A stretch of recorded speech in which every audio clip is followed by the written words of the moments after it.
Welcome again to the Counterman Education Center. Scott is here, and Scott, I had a question the other day from a customer about spring compressors. What can you tell me about those? Well, it's a great question, Jeff. How about a loaded strut? It's your lucky day.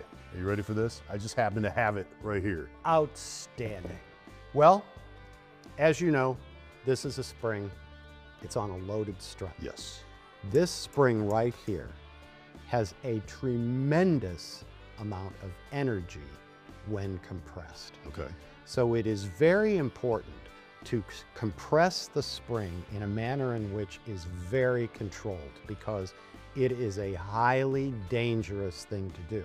That's why so many times we suggest a loaded strut like this, where the spring is already attached, so that the technician doesn't have to do such a dangerous operation.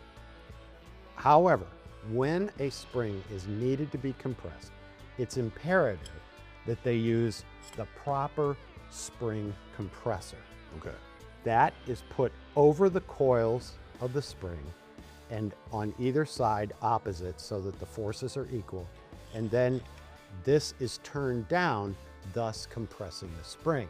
Now, the important part of this is, if you see these pins right here, that mechanically locks this compressor in place so that nothing bad can happen. Because if this spring compressor would errantly come loose during the compression process, it would be a very bad thing.